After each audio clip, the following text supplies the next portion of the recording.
আচ্ছা বাবা, সবার মা আছে, আমার মা নেই কেন? সবাই আমাকে জিজ্ঞাসা করে মায়ের কথা, আমি কিছুই বলতে পারি না, চুপ করে থাকি। বলো না বাবা, মা কোথায়? ওদের বলবে তোমার মা অসুস্থ, কথা বলতে পারে না, কোমায় আছে, হাসপাতালে ভর্তি। যেদিন হাসপাতাল থেকে ছুটি পাবে সেদিন বাড়ি চলে আসবে। ওরা সবাই ওদের মাকে নিয়ে কত গল্প করে, মা আদর করে, মা খাইয়ে দেয়, মা খেলে ওদের সাথে। আমি কিছুই বলতে পারি না, চুপ করে থাকি আর মনে মনে কাঁদি। দূর বোকা, মা নেই তো কি হয়েছে, আমি তো আছি। আমি তোমার সঙ্গে যা যা করি, তোমাকে যেখানে যেখানে নিয়ে যাই, সেগুলোই তুমি ওদেরকে খুলে বলবে। মা তো হাসপাতালে আছে, আমাকে মায়ের কাছে নিয়ে চলো না, আমি দূর দিয়ে দেখেই চলে আসবো, কাছে যাব না, প্লিজ বাবা। মায়ের অনেক কঠিন রোগ তো, সেখানে বাচ্চাদের এলাও নেই বাবা, বড়দেরই সব সময় ঢুকতে দেয় না। তাহলে একটা কাজ করো, তুমি যখন আবার যাবে তখন মায়ের সাথে ভিডিও কলে কথা বলিয়ে দেবে। রোহিতের মাও তো হসপিটালে ছিল, রোহিতের বাবা রোজ ওর মায়ের সাথে ভিডিও কলে কথা বলিয়ে দিত।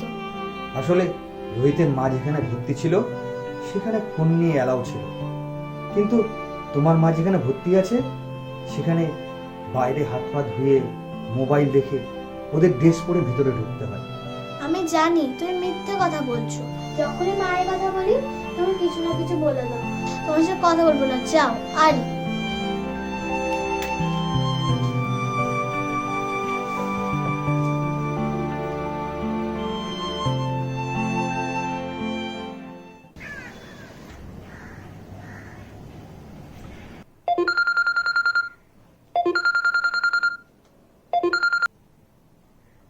হ্যালো হ্যালো, আরে কথা বল, কি হয়েছে?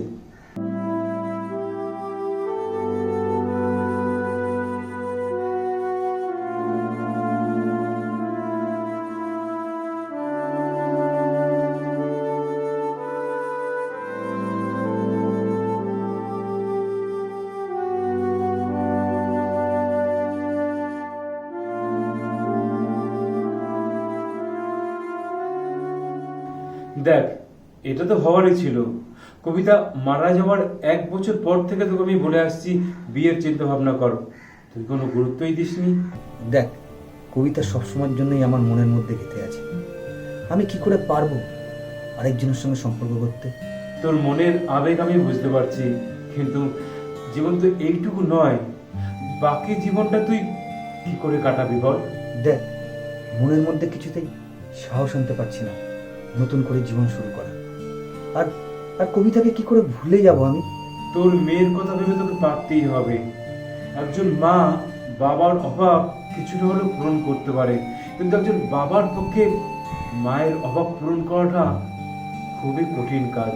বিয়ের পর ওর নতুন মা এসে যদি ওকে কেয়ার না করে, তখন তো জীবনটা আরো আরো দুর্বিষহ হয়ে উঠবে। দেখ, সেটাও অসম্ভব নয়, তবে জীবনে যদি নেগেটিভ জিনিস ভাবিস তাহলে তো জীবনে এগোতেই পারবি না। তাও আমাদের যথাসম্ভব খোঁজ খবর নিয়ে এগোতে হবে। এইগুলো তুই কর, আমার দ্বারা হবে না। ঠিক আছে, ওইসব নিয়ে তোকে চিন্তা করতে হবে না, আমরা তো আছি। দাঁড়া, আমি একজনের ছবি আর ফোন নাম্বার পাঠাচ্ছি, মানে আমারই কলেজের বান্ধবী। তুই আমার নাম করে ওকে ফোন করো, সব বুঝে যাবে। ইনফ্যাক্ট 2 মাস আগে আমি সবকিছু ওকে বলেও রেখেছিলাম। খুব ভালো মেয়ে, মানে তোর জন্য একদম অ্যাপ্রোপ্রিয়েট। ঠিক আছে।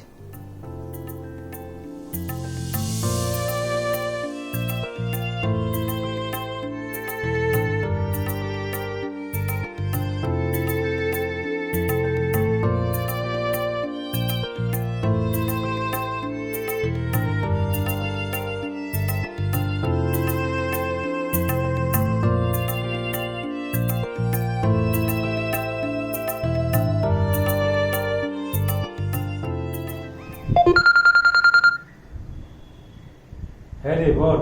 থ্যাংক ইউ ভাই, তোর জন্য আমি জীবনটা আবার নতুন করে ফিরে পেলাম। আরে না না, ঠিক আছে। আমি এখন সত্যি খুব হ্যাপি রে। দেখ, একার জীবনে একরকম, আর জীবনে যদি সঙ্গী থাকে জীবনের রংটাই বদলে যায়।